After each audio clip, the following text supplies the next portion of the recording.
بسم اللہ الرحمن الرحیم۔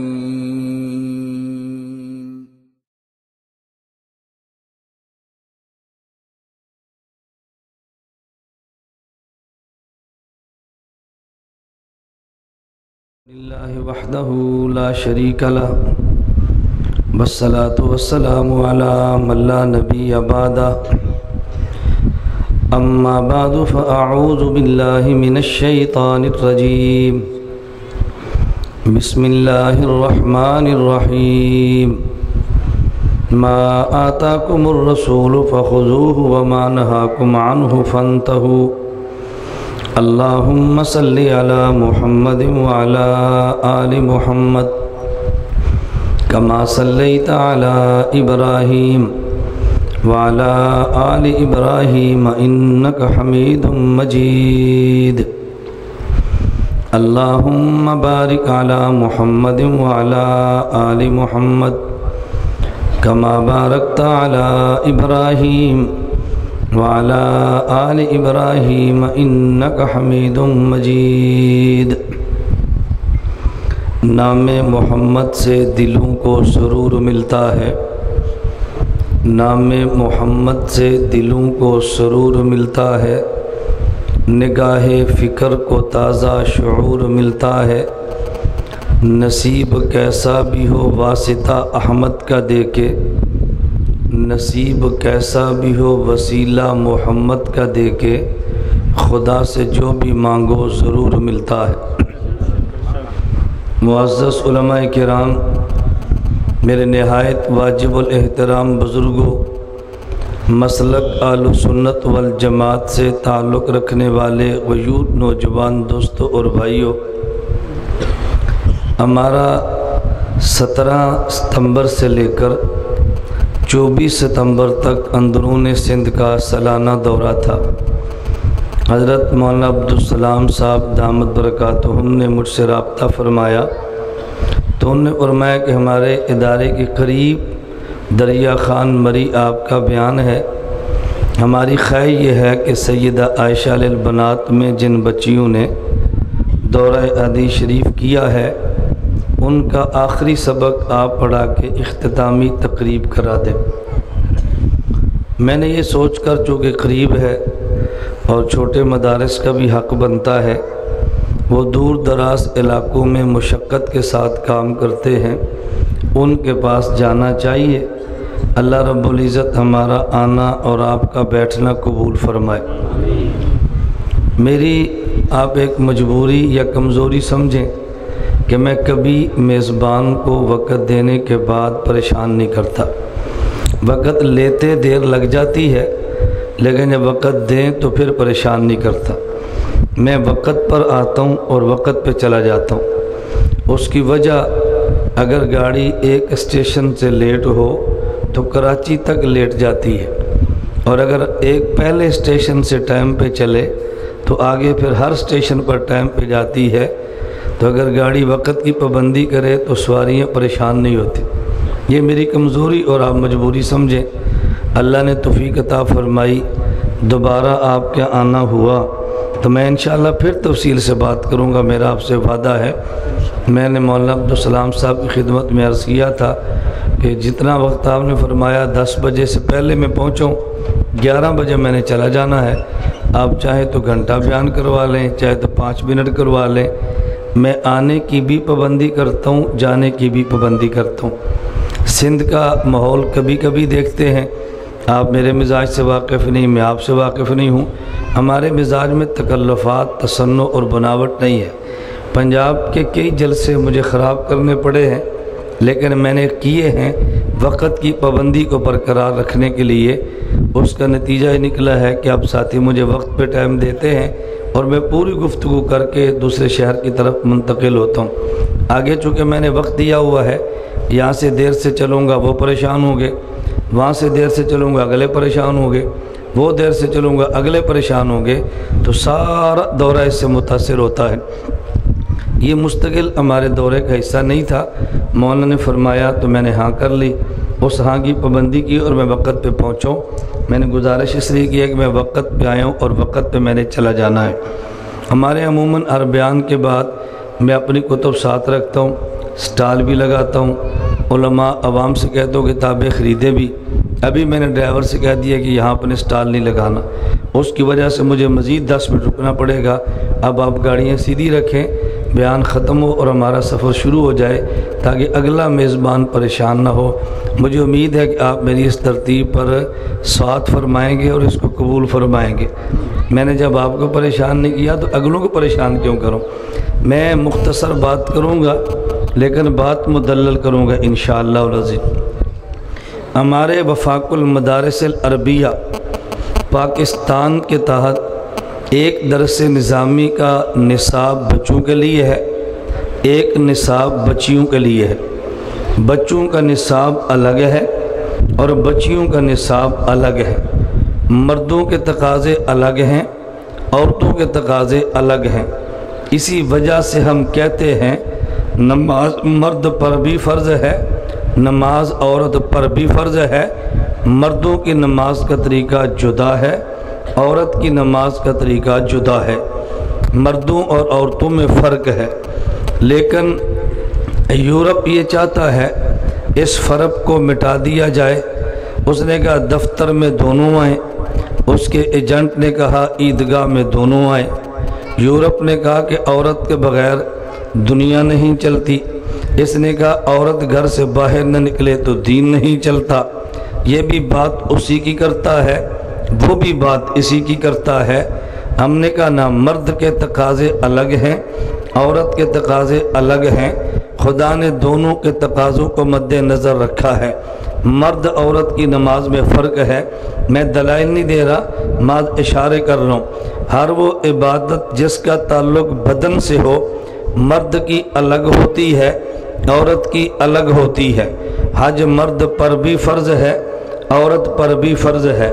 مرد کے لیے 7 بیوی شرط نہیں ہے، بیوی کے لیے خامد یا محرم شرط ہے، کیونکہ مرد کے جسم کی حفاظت کی ضرورت نہیں، عورت کے جسم کی حفاظت کی ضرورت ہے، تو شرط بدل گئی ہے۔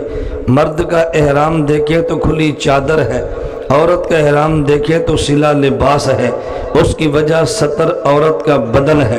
جب وہاں پہنچے تو مرد تلبیہ بلند آواز سے کہتا ہے، عورت آہستہ کہتی ہے۔ عورت کی آواز ستر ہے، مرد کی آواز ستر نہیں ہے۔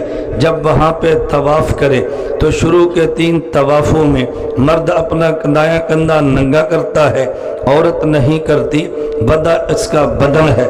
عمرے سے فارغ جب عمرہ کرے، صحیح مروہ اور صفا کے درمیان کرے۔ اسپیکر سادہ رکھو بھائی، اسپیکر والا کدھر ہے؟ اس کو سادہ کرو ہے، اس کو بالکل بند کرو۔ ہم دیہاتی مولوی، ہمیں دیہاتی اسپیکر دو، شہری مولویوں کو شہری اسپیکر دو۔ مولوی دیہاتی ہو، اسپیکر شہری ہو، تو مولوی اور اسپیکر آپس میں لڑتے ہیں، عوام کو مسئلہ سمجھ نہیں آتا۔ ہم تو جمعیت والے، ہم تو لڑائی کی ویسے ہی بات نہیں کرتے۔ بات سمجھ آ رہی ہے؟ میں سمجھا رہا تھا جب صفا اور مروہ کے درمیان سعی کریں، درمیان میں ایک جگہ آتی ہے جہاں پر سبز رنگ کی بتیاں جلی ہے، انہیں میلین اخضرین کہتے ہیں۔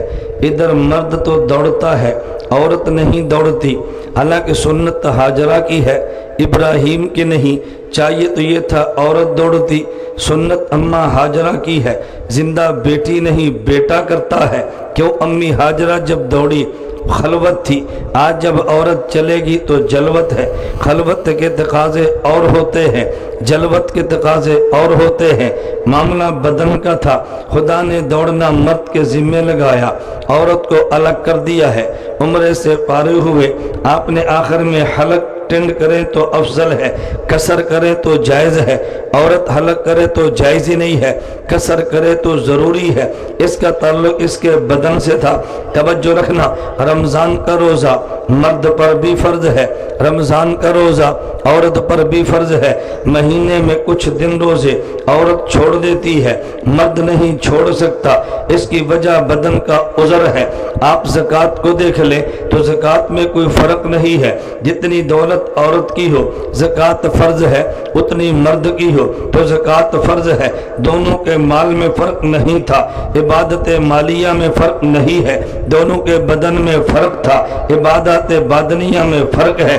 اس لیے احناف کہتے ہیں حج دونوں کا دیکھو تو فرق ہے، روزہ دونوں کا دیکھو تو فرق ہے، عمرہ دونوں کا دیکھو تو فرق ہے، نماز دونوں کی دیکھو تو فرق ہے۔ نماز دونوں کی دیکھو تو غیر مقلد کہتا ہے فرق نہیں ہے۔ مرد عورت کی نماز میں فرق نہیں ہے، عقل ہوتی تو فرق کر لیتا، عقل نہ ہو تو فرق کرے کیسے؟ یہ باتیں تو عقل سے تعلق رکھتی ہے نا۔ ایک شخص نے مجھے چٹ دی، آپ دعا کریں کہ اہل حدیث اپنے سر پہ ٹوپی رکھیں۔ میں نے کہا میں دعا کرتا ہوں خدا ان کو عقل دے۔ اس نے کہا مولانا ہم نے دعا کیا کرائی ہے، آپ دعا کیا کرتے ہیں؟ میں نے کہا بات سمجھنا، جس بندے کے پاس پیسے ہوں اس بندے کو بٹوے کی ضرورت بھی ہے، لیکن جس کے پاس پیسے نہیں وہ بٹوا کیا کرے گا؟ جس کے سر میں عقل دماغ ہے حفاظت کے لیے ٹوپی بھی چاہیے، جس میں عقل نہیں ٹوپی کرنی کیا ہے؟ بات ٹھیک ہے غلط ہے؟ تو دعا عقل کی کریں یا ٹوپی کی؟ جب بھائی ایک آدمی کہتا ہے بھائی دعا کرو مجھے اولاد ملے، شادی ہوئی ہے؟ کہتا ہے نہیں۔ ہم نے کہا پہلے دعا کریں گے شادی ہو، اولاد تو بات کا مسئلہ ہے، پہلے دعا کریں گے عقل ہو، ٹوپی تو بات کا مسئلہ ہے۔ اس لیے ہم کہتے ہیں عقل ہوتی تو فرق کر لیتا، عقل نہیں تو فرق کیسے کرے؟ غیر مقلد مجھے کہنے لگا مرد عورت کی نماز میں فرق ہے یا نہیں ہے؟ میں نے کہا تیرا کیا خیال ہے؟ کہتا جی کوئی فرق نہیں ہے۔ میں نے کہا ایک مسجد میں مؤذن اپنی باجی جان کو رکھ لو۔ مجھے کہتے ہیں کیوں؟ میں نے کہا فرق جو نہیں ہے، نماز کے مصلی پہ امامت امی جان سے کبھی کبھی کرا لو، کیوں؟ فرق جو نہیں ہے۔ جمعہ کا خطبہ دادی جان سے دلا لو، کیوں؟ فرق جو نہیں ہے۔ اقامت اپنی بھابھی جان سے کہہ دو، کیوں؟ فرق جو نہیں ہے۔ مصلی پہ کھڑے ہو کے اعلان کرنا، مرد بھی ٹوپیاں اتاریں عورتیں بھی چادر اتار دیں، کیوں؟ فرق جو نہیں ہے۔ یہ ٹخنے سے ٹخنے ملا کے مرد بھی شلوار اپنی پنڈلی تک اٹھا لیں عورت بھی اٹھا لے، کیوں؟ فرق جو نہیں ہے۔ ٹانگیں وہ بھی چوڑی کر کے کھڑے ہوں یہ بھی ٹانگیں کھول کے کھڑی ہو، کیوں؟ فرق جو نہیں ہے۔ جب فرق نہیں ہے میں نے کہا فجر کی نماز یوں کرا لے ظہر ایسے ہوگی جیسے عید ہے۔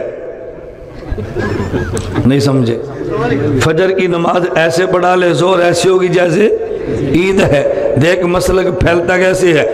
کہتا جی اس میں تو فرق ہے۔ میں نے کہا اس کی دلیل تو دے دے، جہاں میں فرق کہتا ہوں دلیل میں دوں گا۔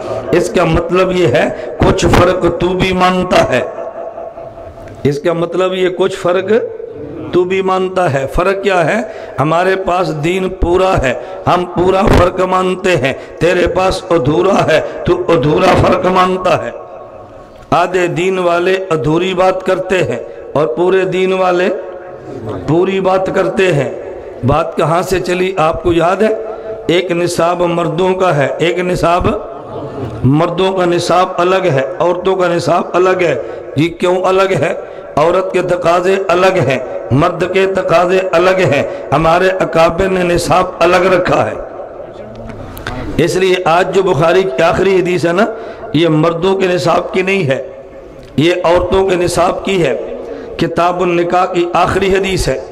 حضرت امام بخاری نے اس پہ دو مسئلے پیش کیے ہیں۔ اب میں دلائل سے بات کرتا ہوں، آخری حدیث بھی سمجھیں۔ حضرت امام بخاری فرماتے ہیں، یہ پہلے سند پیش کی ہے، وَبِهِ قَالَ حَدَّثَنَا۔ حضرت امام بخاری نے مسئلہ بات میں بیان کیا۔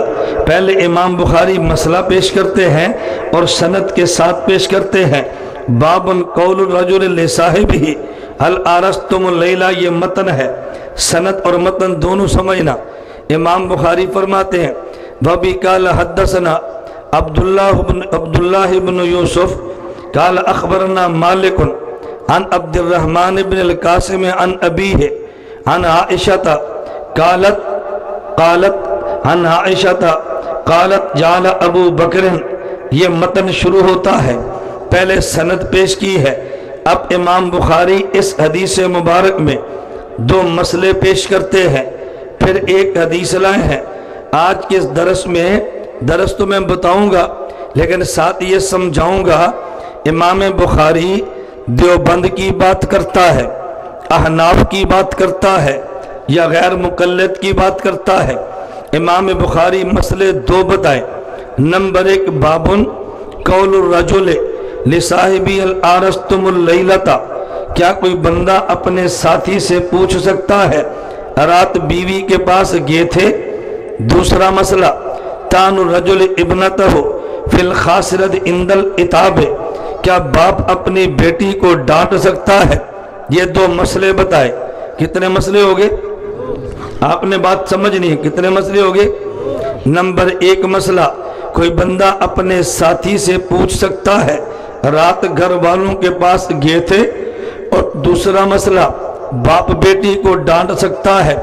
دو مسئلے بیان کیے۔ امام بخاری حدیث لائے ہیں، ام المومنین امی عائشہ فرماتی ہیں، آتبنی ابو بکر بجالیت انی بیدہی فی خاسرتی، حضرت ابو بکر میرے والد ہیں۔ امی عائشہ فرماتی ہیں، امی عائشہ کہتے ہیں مجھے حضرت ابو بکر نے ڈانٹا، اور ڈانٹا کیسے؟ اپنا ہاتھ لے کے جو میری پسلی پہ رکھ کے دبایا۔ حضور پاک میری گود میں سو رہے تھے۔ پہلے پس منظر ذہن میں رکھ لیں تو شاید بات جلدی سمجھ آئے۔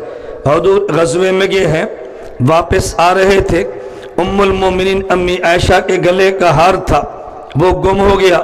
صحابہ تلاش کرنے لگے، اللہ کے نبی آرام کرنے لگے۔ امی عائشہ نے اپنی مبارک گود کو نبی کے لیے پیش کر دیا ہے۔ رسول اللہ امی عائشہ کی گود میں سر رکھ کے سوئے ہوئے تھے۔ ابو بکر صدیق آئے، امی عائشہ کو ڈانٹا۔ امی عائشہ بہت بڑی ہیں لیکن صدیق کی تو بیٹی ہے۔ امی عائشہ بہت بڑی ہے لیکن صدیق کی تو بیٹی ہے نا۔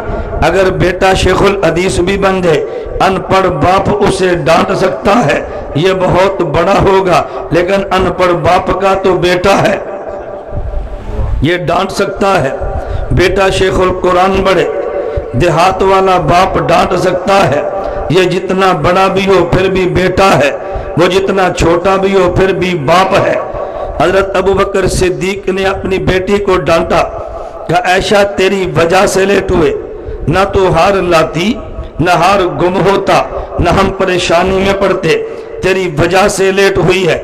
اپنے ہاتھ کو لیا، امی عائشہ کی یوں پسلی میں دبایا اور دبا کر کہا تیری وجہ سے تاخیر ہوئی ہے۔ امی عائشہ فرماتی ہے جب صدیق نے مجھے یوں دبایا، درد تو مجھے ہوئی ہے لیکن میں نے خود کو سنبھال کے رکھا۔ کیوں؟ فلا یمنعنی من التحرک الا مکان رسول اللہ راس علی فخری، حضور میری گود میں تھے، اگر میں حرکت کرتی تو نبی کی نیند بیدار ہو جاتی۔ میں نے درد کو برداشت کیا ہے لیکن حضور کی راحت کا خیال کیا ہے، حضور کی راحت کا خیال کیا ہے۔ یہ کیوں نہ کرتی؟ میں نکتہ پیش کرتا ہوں، کیوں نہ کرتی؟ بیٹی صدیق کی جو ہے، نہیں سمجھے جہاں تک میں پہنچانا چاہتا ہوں، کیوں نہ کرتی بیٹی؟ ادھر گود صدیق کی ہے، حضور سر رکھ کے آرام فرما رہے ہیں، باہر موذی سانپ نے ڈسا ہے، صدیق کو درد ہے، حرکت کیوں نہیں کرتے؟ گود میں نبوت کا سر جو ہے، جب باپ سے صدیقہ نے یہ مسئلہ سیکھا ہے، صدیقہ درد برداشت کرتی ہے، جسم حرکت نہیں دیتی، گود میں نبوت کا سر جو ہے۔ یہ باپ کس کی بیٹی ہے؟ جب باپ صدیق ہو تو بیٹی صدیقہ ہوتی ہے، جب باپ نبوت کا خیال کرے تو بیٹی خیال کیوں نہ کرے؟ امی عائشہ نے حضور کا خیال کیا ہے، حضور کی راحت کی وجہ سے حرکت نہیں کی۔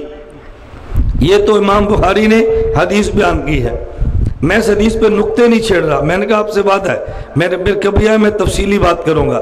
میں اب بات کہنے لگا ہوں، امام بخاری نے مسئلے کتنے بتائے؟ انگلی دیکھو، کتنے مسئلے؟ نمبر ایک، کوئی بندہ ساتھی سے پوچھ سکتا ہے رات گھر والوں کے پاس گئے تھے۔ دوسرا مسئلہ، باپ بیٹی کو ڈانٹ سکتا ہے۔ مسئلے دو بتائے ہیں، حدیث ایک لائے ہیں۔ مسئلے دو بتائے ہیں، حدیث تو جب مسئلے دھوتے تو حدیثیں دو لانی چاہیے نا. تو جو کہتا ہے ہر مسئلے پہ حدیث ہونی چاہیے، تو بخاری ایک پہ حدیث لایا ہے، ایک پہ حدیث نہیں لایا. یہ احناف دیوبند کا موقف ہے. مفتی سے مسئلہ پوچھ لے، اس کی مرضی دلیل دے، اس کی مرضی دلیل نہ دے، دلیل دے تو تب بھی بجا ہے. بخاری ایک مسئلے پہ دلیل لایا ہے، دلیل نہ دے تو تب بھی بجا ہے. بخاری دوسرے مسئلے پہ دلیل نہیں لایا. نہیں سمجھے یہ بات؟ اہل حدیث کیا کہتے ہیں؟ ہر مسئلے پہ حدیث چاہیے. امام بخاری نے ایک مسئلے پہ حدیث دی ہے، دوسرے مسئلے پہ حدیث. تو یہ تو موقف میرا ہے، تیرا تو نہیں ہے. بخاری تیرا کیسے؟ بخاری تیرا ہوتا تو حدیث دو لاتا. بخاری میرا حدیث ایک لایا ہے، مسئلے دو بیان کی. یہ حدیث توجہ رکھنا، میں اگلی بات کہنے لگا ہوں. تو کہتا ہے ہر مسئلے پہ دلیل نبی ہوتا ہے. دیوبند والوں نے کہا مسئلے پہ دلیل نبی بھی ہے، مسئلے پہ دلیل صحابی بھی ہے. نبی کا قول و فعل بھی حجت ہے، صحابی کا قول و فعل بھی حجت ہے. اہل حدیث کہتے ہیں نہیں نہیں، نبی کا قول حجت ہوتا ہے، صحابی کا نہیں ہوتا. نبی کا فعل حجت ہوتا ہے، صحابی کا نہیں ہوتا. جب تو کہتے ہیں تراویح 20 کیوں نہیں پڑھتا؟ کہتا ہے میں نے کلمہ نبی کا پڑھا ہے، صحابہ سارے پڑھتے ہیں، لیکن میں صحابی کا فعل نہیں مانتا. جمعے کے دن اذان دو کیوں نہیں دیتا؟ کہتا ہے عثمان غنی نبی تو نہیں ہے، میں صحابی کے فعل کو حجت نہیں مانتا. دیوبند والے کہتے ہیں نبی کا قول و فعل بھی دلیل حجت ہے، صحابی کا قول و فعل بھی دلیل حجت ہے. امام بخاری نے مسئلہ بتایا، باپ بیٹی کو ڈانٹ سکتا ہے، دلیل میں نبی نہیں لایا، صحابی کو لایا ہے.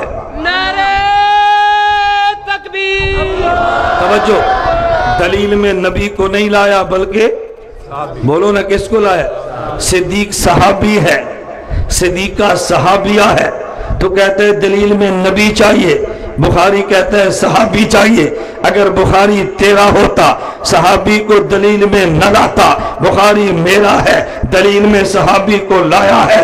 اس لیے میں کہتا ہوں ہم نبوت کو بھی مانتے ہیں، اس کے صحابی کو بھی مانتے ہیں. نبی کو نہ مانے تب بھی بے ایمان ہے، صحابی کو نہ مانے تب بھی بے ایمان ہے. نبی کو نہ مانے تو بے ایمان بڑا ہے، صحابی کو نہ مانے تو بے ایمان چھوٹا ہے. دیوبند والے نبی کا ایمان بھی مانتے ہیں، صحابی کو دلیل بھی مانتے ہیں. یہ تیری بات نہیں کی، دیوبند کی بات کی ہے.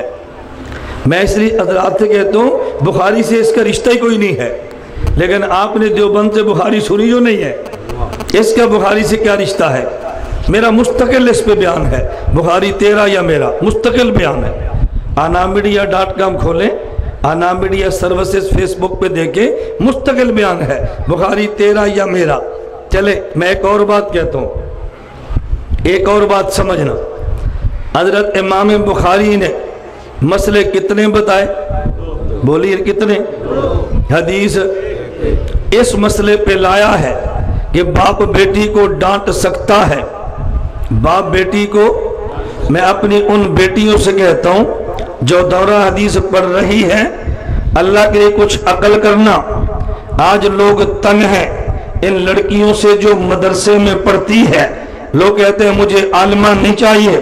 کیوں نہیں چاہیے؟ یہ گھر کا کام نہیں کرتی. مجھے عالمہ نہیں چاہیے، یہ خدمت نہیں کرتی. مجھے عالمہ نہیں چاہیے، یہ گھریلو کام نہیں کرتی. میں کہتا ہوں نانا جو گھریلو کام نہ کرے وہ عالمہ نام کی ہے. شوہر کا خیال نہ رکھے وہ عالمہ نام کی ہے. سسر کو باپ نہ سمجھے وہ عالمہ نام کی ہے. امی عائشہ کو دے، رسول اس کے باپ ہے، رسول اس کے خامد ہے، صدیق اس کا باپ ہے. صدیق نے ڈانٹا ہے، اس کو برداشت بھی کیا ہے، حرکت نہیں کی. شوہر کی راحت کا خیال بھی کیا ہے. بیوی اسے کہتے ہیں جو شوہر کو بھی سنبھالے، بیوی اسے کہتے ہیں جو باپ کو بھی سنبھالے. امی عائشہ دونوں کو لے کر چلی ہیں، باپ کا بھی خیال کرتی ہے، اپنے شوہر کا بھی خیال. جس شوہر کی بیٹی ہے، جس شوہر کی بیوی وہ تو شوہر تھا، جس باپ کی بیٹی ہے وہ بھی باپ ہے، جس باپ کی بہو ہے وہ بھی باپ ہے. وہ بھی عالمہ کو چاہیے اس باپ کا خیال بھی رکھے جس کی بیٹی ہے، اس باپ کا خیال بھی رکھے جس کی بہو ہے۔ سسر کون ہوتا ہے؟ باپ۔ بولو کون ہوتا ہے؟ سسر باپ ہوتا ہے۔ رسول اللہ صلی اللہ علیہ وسلم غار میں ہے، سانپ نے ڈسا ہے، صدیق کا آنسو نکلا، نبی کے چہرے پہ پڑا ہے، حضور کی مبارک آنکھ کھلی ہے۔ صدیق کیا ہوا؟ کہ حضور پاؤں میں درد ہے، پاؤں دیکھا تو سانپ نے ڈسا ہے۔ میری دلیل پہ توجہ رکھنا، میں دلیل کیوں دے رہا ہوں تمہیں سمجھ نہیں آنی، جب میں نتیجہ نکالتا ہوں پھر پتہ چلتا ہے یہ بات میں نے کیوں کی ہے۔ صدیق نے پیڑی پیش کی ہے، سانپ نے ڈسا ہے، نبوت نے لعاب نکالا، صدیق کی ایڑی پہ لگایا ہے۔ کالا کہتا ہے میں نہیں مانتا۔ میں نے کہا کیوں نہیں مانتا؟ کہتا ہے نبی بہت بڑے ہیں، صدیق بہت چھوٹے ہیں، تم نے نبی کے لعاب کو صدیق کی ایڑی پہ لوا کے نبی کے لعاب کی توہین کی ہے۔ نبوت کی لعاب ہے، تم نے امتی کے پاؤں پہ ملوا کے نبی کے لعاب کی بے ادبی کی ہے۔ میں نے کہا نہیں تو بات سمجھا ہی نہیں ہے۔ صدیق کے نبی سے دو رشتے ہیں، ایک رشتہ جسم و جان والا ہے، دوسرا رشتہ روح و ایمان والا ہے۔ اگر روح ایمان والے رشتے کو دیکھے، یہ امتی ہے، وہ نبی ہے، یہ غلام ہے، وہ آقا ہے، یہ مقتدی ہے، وہ امام ہے۔ اور اگر جسم و جان والے رشتے کو دیکھے، صدیق سسر ہے، صدیق سسر ہے، وہ داماد ہے، داماد بیٹا ہوتا ہے، سسر باپ ہوتا ہے۔ یہ نبی کا لعاب اگر امتی کی ایڑی پر ہے تو یہ بھی دیکھا ہوتا داماد کا لعاب ہے جو ایک سسر کے پاؤں پر ہے۔ سسر داماد کا لعاب ہے جو سسر کے، بھئی جتنا بھی چھوٹا ہو سسر ہے نا، جتنا بھی بڑا ہو داماد ہے نا۔ تو نے ایک جیت کو دیکھا ہے، دوسری کو چھوڑ دیا ہے، تو سسر کو بھی سمجھو۔ ایک بندہ کہتے ہیں حضور کے بعد خلافت علی کا حق ہے۔ میں نے پوچھا دلیل کیا ہے؟ کہتے حضرت علی کو دیکھو، یہ نبی کا صحابی بھی ہے، ایمان والا بھی ہے، نبی کا داماد اہل بیت والا بھی ہے، حق اس کا ہے۔ میں نے کہا تیری دلیل کو لے لیتے ہیں، ہم نے چاروں کو دیکھا ہے، ان میں دو صدیق و عمر مجھے نبی کے سسر نظر آئے ہیں، عثمان و علی مجھے نبی کے داماد نظر آئے ہیں۔ سسر کی حیثیت باپ کی ہے، داماد کی حیثیت بیٹے کی ہے، باپ پہلے ہے بیٹا بعد میں ہے۔ ہم دو سسر دیکھے ہیں، صدیق بڑا ہے، عمر چھوٹا ہے، صدیق کا نمبر 1 ہے، عمر کا نمبر 2 ہے۔ عثمان و علی کو دیکھا، عثمان داماد دوہرا ہے، علی داماد اکارا ہے، داماد عثمان کا نمبر 3 ہے، علی کا نمبر 4 ہے۔ یہ ترتیب دیکھ لے تو تب بھی موقف دیوبند کا ہے۔ میں خیر ایک سمجھانے لگا تھا بات، امام بخاری نے مسئلے کتنے بیان کیے، حدیثیں کتنی بیان کی؟ توجہ، فضائل اعمال پر اعتراض کرنے والے، فضائل اعمال پہ بک بک کرنے والے، یہ جو حدیث بخاری میں نہیں ہے، اگر میں تجھ سے پوچھ لوں کہ یہ جو حدیث مبارک بخاری میں نہیں ہے، امام بخاری مسئلہ تو بتاتے ہیں، کیا کوئی بندہ اپنے ساتھی سے پوچھ سکتا ہے؟ رات گھر والوں کے پاس گئے تھے، مسئلہ بیان کیا ہے، دلیل میں حدیث پیش نہیں کی۔ اگر کوئی تم سے پوچھے یہ حدیث کہاں پر ہے، آپ نے کہنا ہے فضائل اعمال میں ہے۔ کہاں پر ہے؟ بولو نا کہاں پر ہے؟ فضائل اعمال آپ کا نہیں ہے تو پھر آپ کیوں جھجکتے ہیں، دل کیوں چھوٹا کرتے ہیں؟ تبلیغی جماعت بھی ہماری ہے، جمعیت بھی ہماری ہے، فضائل اعمال ہمارا ہے یا نہیں؟ پوچھے یہ بخاری میں حدیث نہیں ہے تو کہاں پر ہے؟ بولو نا۔ تو تجھے بخاری میں نہیں ملے، فضائل اعمال میں ملے گی، لیکن جو فضائل اعمال پڑھتا ہے اس کو بھی نہیں پتا کہاں پر ہے، اس کا فن جو نہیں ہے اس کو نہیں پتا۔ تو سمجھتا ہے فضائل اعمال ہے، میں سمجھتا ہوں فضائل کے ساتھ یہاں دلائل بھی ہے، لیکن تجھے پتہ نہیں کس مسئلے کی دلیل ہے۔ پرسوں میرا لاڑکانہ ڈاکٹر خالد سومر صاحب کے مدرسے میں بیان تھا، ایک چٹائی بیان کے بعد تبلیغ والے جہاد کی بات نہیں کرتے۔ میں نے کہا جو پکا تبلیغی ہے وہ کرے گا، جو کچا ہے وہ نہیں کرے گا۔ کہتے کیوں؟ میں نے کہا فضائل اعمال کی جب تعلیم کرتا ہے اس میں پہلا باب حکایات صحابہ کا جو جہاد پر مشتمل ہے، اگر پڑھے اور بات نہ کرے تو قصور شیخ کا نہیں ہے، قصور تو مرید کا ہے نا۔ شیخ نے تو لکھ دی ہے فضائل اعمال کو شروع جہاد سے کیا ہے، اب شیخ کا قصور نہیں، قصور تو مرید کا ہے نا۔ میں نے کہا ہے نہیں کرتا تو قصور کچے کا ہے، پکے کا نہیں ہے۔ ہم تبلیغی ہیں، کچے نہیں ہیں، پکے ہیں۔ ہم دعوت کی بات بھی کرتے ہیں، جہاد کی بات بھی کرتے ہیں، اسمبلی میں سیاست کی بات بھی کرتے ہیں، ہم ساری باتیں کرتے ہیں۔ دعوت بھی ہمارا کام ہے، جہاد بھی ہمارا کام ہے، نمرود سے اسمبلی میں لڑنا بھی ہمارا کام ہے۔ میں ابھی مولانا خادم صاحب سے کہہ رہا تھا، میں سندھ بیان پہ تھا، وہی میں نے مدرسے میں کہا، ایک بندے نے کہا حضور بشر ہیں؟ میں نے کہا جی ہاں۔ لوگوں کو سمجھ نہیں آتی بشر کیسے ہیں، انہیں تعجب ہوتا ہے بشر۔ آج سندھ میں کہو مولوی الیکشن لڑے گا، مولوی اور الیکشن، مولوی اور سیاست، وہ کہتے ہیں نبی اور بشر، یہ کہتے ہیں مولوی اور سیاست۔ اس نے ابو جہل کو بشر ابو جہل دیکھا ہے، نبی کو بشر کیسے مانے؟ اس نے سیاستدان زرداری دیکھا ہے، نبی کو سیاستدان، مولوی کو سیاستدان مانے کیسے؟ اسے بشریت پہ دھوکہ لگا ہے، ابو جہل کو دیکھے اسے سیاست پہ دھوکہ لگا ہے، زرداری کو دیکھے وہ صدیق کو بشر مان لیتا، دیکھ لیتا، نبی پہ کبھی افسوس نہ ہوتا، بشر کیوں ہے؟ عمر کی خلافت دیکھ لیتا، مولوی کی سیاست کو مان لیتا۔ اس نے بشر ابو جہل دیکھا ہے، بشریت میں دھوکہ نظر آیا ہے۔ اس نے سیاست دندان زرداری دیکھا ہے تو مولوی کی سیاست میں دھوکہ نظر آیا ہے۔ ہم نے بشر دیکھا ہے تو صدیق کو، خلافت دیکھی ہے تو عمر کی۔ ایک دھوکہ اسے لگا، ایک دھوکہ اسے لگا۔ مولوی سیاستدان کرتا ہے چونکہ اس نے تو وڈیرے کو دیکھا ہے نا۔ یہ سمجھتے سیاست کا معنی ہے حقوق غصب کرو، ہمارے یہاں سیاست کا معنی ہے حقوق ادا کرو۔ وڈیرے کیا سیاست کا معنی کیا حقوق، اور ہمارے یہاں سیاست کا معنی، میں نام نہیں لیتا، پتہ نہیں آپ متحمل ہیں یا نہیں، لیکن آپ کے سندھ کے ایک ناظم کی بات کرتا ہوں، ضلع کا نام نہیں لیتا۔ ناظم بنے، اب تو فوت ہو گئے، وڈیرا تھا، ناظم بنا، چانڈی، چلے میں پھر بات بڑھ جائے گی، فوت ہو گیا۔ اب ہوا گیا، معذور تھے، ان کی کمر میں ریڑھ کا مسئلہ تھا، کرسی پر بیٹھے ہوتے پیشاب بھی نکل جاتا، بیماری ہے، ہم اس پہ اعتراض نہیں کرتے، یعنی بیمار اتنے تھے سنبھال نہیں سکتے، ٹیک کے ساتھ بٹھانا پڑتا، پخانہ نکلتا پتہ نہ چلتا۔ جب معذوروں کے پیسے آتے تو معذور آتے، سائیں ہمارا فنڈ آیا ہے، اس نے کہا تم کیسے معذور چلتے ہو؟ معذور تمہیں ہوں جو چل نہیں سکتا۔ اس نے کہا تم کیسے معذور؟ جب اس سیاستدان کو دیکھے گا تو شک پڑے گا نا یہ مولوی صاحب سیاست کیوں کرتا ہے؟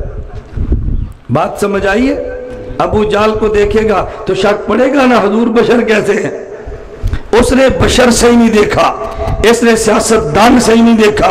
دیوبند والوں نے بشریت میں صدیق کو دیکھا ہے، سیاست میں عمر کو دیکھا، اس لیے ان کو دھوکہ نہیں لگتا۔ اللہ میں بات سمجھنے کی توفیق دے۔ یہ حدیث بخاری میں نہیں ہے تو کہاں پر ہے؟ بولو نا کہاں پر ہے؟ فضائل اعمال والے کو بھی نہیں پتا کہاں پر ہے۔ یہ کام تیرا نہیں ہے، میرا کام ہے نا۔ آپ کے یہاں شہر میں کتنی جڑی بوٹیاں ہیں، زمیندار کو نہیں پتا یہ جڑی بوٹی کس کام کی ہے، حکیم آئے گا وہ بتائے گا تو بڑی قیمتی ہے۔ فضائل اعمال کا تبلیغ والے کو نہیں پتا، مجھے پتا ہے کتنی قیمتی کتاب ہے، تبھی تو میں نے اس کا دفاع کیا ہے، جواب لکھا ہے فضائل اعمال کے اعتراضات کا علمی جائزہ۔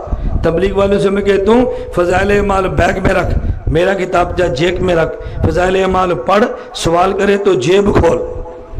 نہیں سمجھا؟ اگر فضائل اعمال کھولنا اس پہ اشکال آئے تو پھر جیب والی کتاب نکال، دیکھ خناس دوڑتا کیسے ہے۔ ہم نے تو تیرے کام آسان کیے، ہم جوڑ والے ہیں، ہم تجھے مانتے ہیں تو ہمیں مان۔ اکٹھے چلے نا، الگ الگ کیوں چلتے ہیں؟ امت کو جوڑنا ہے یا توڑنا ہے؟ بولتے نہیں چلے میں بات ختم کرتا ہوں، پھر بات لمبی ہوتی ہے۔ میں نے عرض یہ کیا تھا یہ حدیث کہاں پر ہے؟ فضائل اعمال میں۔ وہ جی فضائل اعمال میں کہاں ہے؟ حدیث مبارک میں ہے، صحابی کا بیٹا بیمار ہے، سفر پہ گئے ہیں، واپس آئے تو بیٹا وفات پا چکا ہے،